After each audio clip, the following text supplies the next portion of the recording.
সব সময় পড়া যায় না, সব জোর করেও পড়ানো যায় না। সে পড়া জোর করে পড়ালে তার যদি মন না থাকে সে পড়া কিন্তু কাজে লাগে না, সে পড়া কিন্তু আমাদের ব্রেন বেশিক্ষণ ধরে রাখতে পারে না। আমার গত কয়েকটি ভিডিওতে অনেক অভিভাবক অভিভাবিকা কমেন্টস করে জানতে চেয়েছেন যে তাদের সন্তান মোবাইল ফোনে আসক্ত, সব সময় গেম খেলে, মোবাইল ফোন দেখে, আর মানা করলেও শোনে না, যার জন্যে ন্যাচারালি তাদের পড়াশোনার প্রতি যথেষ্ট ঘাটতি থেকে যাচ্ছে। অ্যাকচুয়ালি এটা একটা সমস্যা, এই সমস্যাটা হচ্ছে ঘরে ঘরে, এবং এর থেকে নিষ্কৃতি পাওয়া যাবে কিন্তু কঠিন। তা সমস্যা যখন আছে তার তো সমাধানও আছে। আসলে প্রথমে যেটা বুঝতে হবে যে ছোটরা কিন্তু বড়দের থেকেই শেখে। বড়দের প্রত্যেকটা আচার আচরণ বা কথাবার্তা তারা যেটা বলেন আর কি, তার থেকেই কিন্তু ছোটরা শেখে। সুতরাং প্রথমে যেটা আমি দুটি এখানে পয়েন্ট বলবো, বেশি না, যে 1 নম্বর পয়েন্ট হচ্ছে যেটা, যে বড়দেরকে একটু সজাগ থাকতে হবে এই মোবাইল ফোন ব্যবহার করার ক্ষেত্রে। যেমন বড়রা কি করেন, ছোটদের সামনেই বিভিন্ন সোশ্যাল যে মিডিয়া আছে সেখানে তারা স্ট্যাটাস দেন, কমেন্টস করেন বা দেখেন, সেখানে তারা খুবই বিজি থাকেন, প্রায় সবসময়ই, মানে অবসর টাইম পেলেই মোবাইল ঘাঁটাঘাঁটি শুরু হয়ে যায় আর কি। তা ন্যাচারালি বাচ্চারাও তো সেটা দেখে দেখে শিখবে। তা এখানে আমার যে প্রথম অ্যাডভাইসটা হলো যে বাচ্চারা যখন বাড়িতে থাকবে সেই সময়টাতে একমাত্র মোবাইল ফোনে কল রিসিভ করা, আর জরুরি যদি কোনো মেসেজ আসে সেটাই দেখা, এর বেশি কিন্তু কোনো মোবাইল ফোনে অ্যাক্টিভিটি কিন্তু করা যাবে না। বাচ্চা যখন স্কুলে যাবে বা বাচ্চার কোনো অনুপস্থিতিতে বা বাচ্চা যখন ঘুমিয়ে পড়বে এমন ক্ষেত্রে আর কি, তখন আপনারা সোশ্যাল সাইটে যাবেন বা আপনাদের অন্য কিছু যদি ভিডিও দেখার প্রয়োজন হয় বা যা কিছু আছে আর কি, তা সেটা করবেন। এটা হলো আমার প্রথম অ্যাডভাইস। আর দ্বিতীয় যেটাই হলো সবচেয়ে বেশি ইম্পর্টেন্ট, যে এটা কিন্তু শুধু শুধু ছোটদের ক্ষেত্রে নয়, এটা কিন্তু বড়দেরও কিন্তু এটা মেনে চলা উচিত।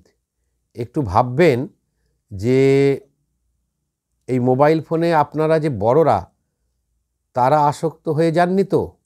কি হয়, ছোটরা তো বড়দেরকে সবসময় অবজার্ভ করে।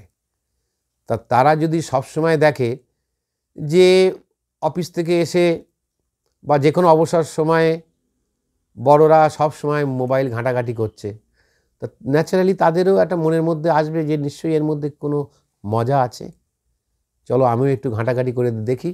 তা সময় পেলে ঘাঁটাঘাঁটি করবে। আর বেশি বায়না ধরলে তো ওদের হাতে ওটা দিতেই হয়, উপায়ও নেই। প্রথম কি করে, যে মা বাবার কোনো কল এলে ওরা ছুটে গিয়ে সেটা ধরে, সেই কলটা রিসিভ করার চেষ্টা করে, ওখান থেকে শুরু হয়। তারপর ওরা আস্তে আস্তে কিছু মোবাইলের ফাংশন শিখে যায়। তারপর বয়স বাড়তে বাড়তে কি হয়, ওরা গেম খেলতে শুরু করে।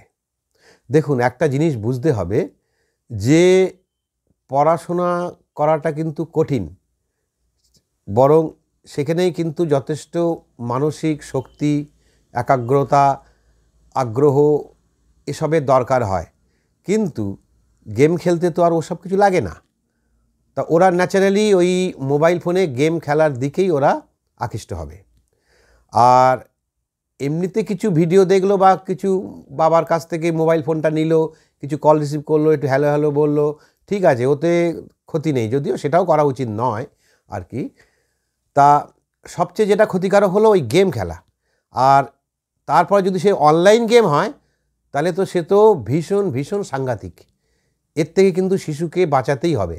কারণ গেম খেলা কিন্তু একটা নেশার মতো নেশা। এই নেশায় কিন্তু ওরা যেন না পড়ে, সেটা তো আমাদেরকে সবসময় খেয়াল রাখতে হবে, কিন্তু আমরা পারি না। তা সেক্ষেত্রে আমরা কি করি, মানে যখন আমাদের সেই ধৈর্যের বাঁধ ভেঙে যায় তখন আমরা বাচ্চাদের হাত থেকে ফোনটি আমরা কেড়ে নিই, বা কোনো কোনো ক্ষেত্রে আমরা কি করি, সেই যেসব ওই অ্যাপসগুলো নিয়ে ওরা মানে খেলাধুলো করে বা ঘাঁটাঘাঁটি করে সেগুলোকে আমরা আনইনস্টল করে দিই। এভাবে হয় না।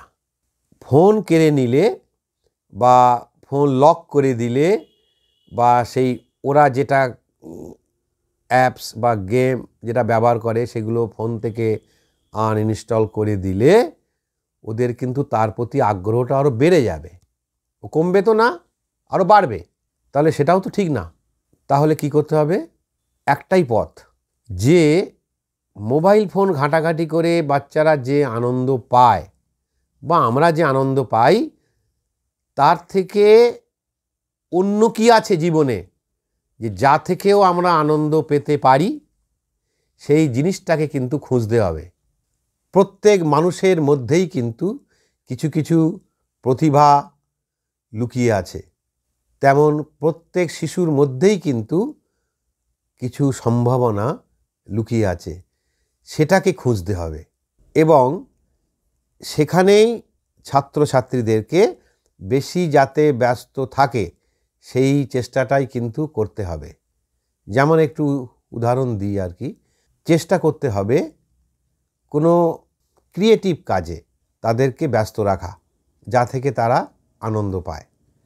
যেমন গান করলো, নাচ, আঁকা, নাটক, কবিতা বা কোনো হাতের কোনো কাজ, কোনো ভাস্কর্য, কোনো মডেল বা যা কিছু মানে সৃজনশীল এই সব কাজে যদি আমরা তাদেরকে ব্যস্ত রাখতে পারি বা শেখাতে পারি, তাহলেই কিন্তু তার মধ্যে তারা কিন্তু এক অন্য আনন্দ তারা খুঁজে পাবে।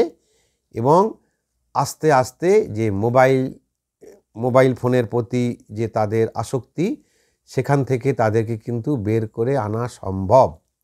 আর এই যে সৃজনশীল কাজ যেটা শিশুরা করবে, শুধু শিশুরা না, আমি কিশোর কিশোরীদের কথাও বলছি, তাদেরকে কিন্তু নিয়মিতভাবে উৎসাহ দিয়ে যেতে হবে যে তোমার মধ্যে তো অনেক প্রতিভা লুকিয়ে আছে, তোমার তো অনেক গুণ আছে, বাহ তুমি তো কাজটা তো খুব সুন্দর হয়েছে।